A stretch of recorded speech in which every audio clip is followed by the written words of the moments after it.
before I started this company, my last business, we manufactured and distributed teeth whitening products all over the world.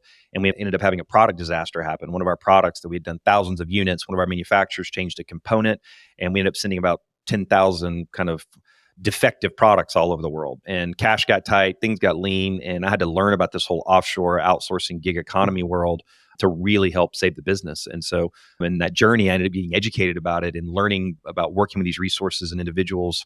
In the process, I ended up working with this young woman named Jaisel over in the Philippines, and 22, 23 years old, and grew up in a small, just very humble village. And I found her on this job board and started working with her. And I just had all my doubt, fears, and concerns about it. And the young woman just blew me away. I mean, she came from such humble beginnings. I mean, she did have a college degree, but just in a very small town, literally dirt floors, and just saw her ability to support me. And here I was, a small to medium business owner in the United States, trying to grow and make my business work.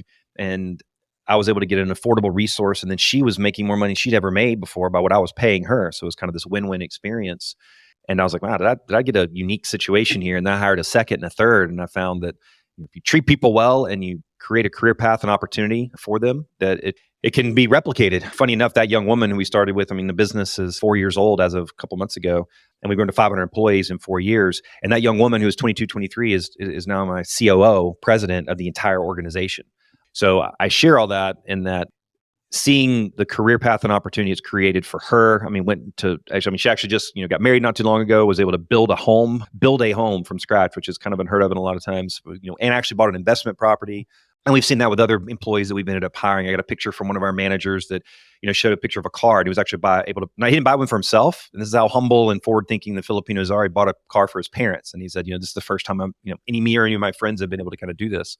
So seeing that journey, and in about 2 months after I started working with Jaisel in the very beginning, she sent me a picture of this village and these young children with a set of shoes in a circle. And she said, Brad, I just want you to know, because of the money I'm making with you and the opportunity, I'm able to go buy all these shoes for these children who have to go walk, an hour and a half back and forth to school every single day.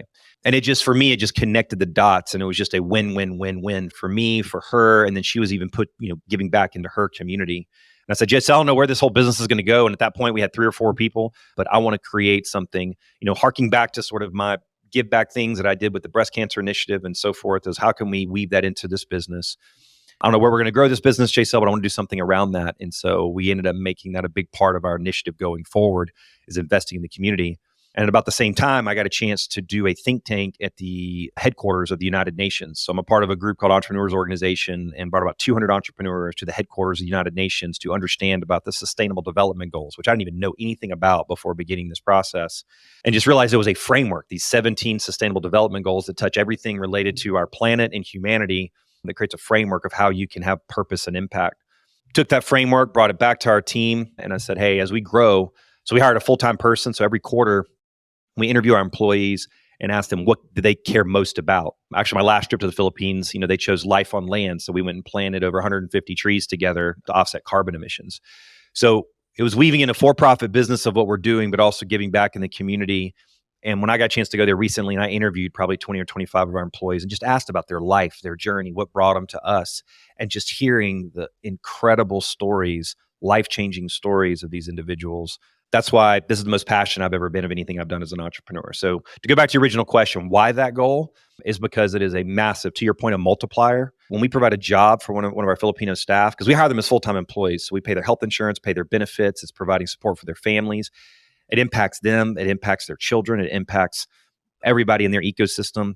And then for our clients, I mean, small to medium businesses, a lot of people think this is about, shipping jobs overseas. In reality, you got a business that's growing, maybe they can't even afford an employee locally. So that owner ends up burning out, working 80, 90 hours a week and so forth. Well, we create a release valve of a more affordable option for them that's still equally as competent, that they can support them in that journey. So we're seeing big wins on the client side, and then on the employee side, seeing the impact it's making for them. So we get to 40,000 people. That's a lot of multiplication. Yeah, amazing. I love this point you said, that every quarter you would actually survey your staff and ask them what do they care about. And so what I heard is you then turn that into an initiative.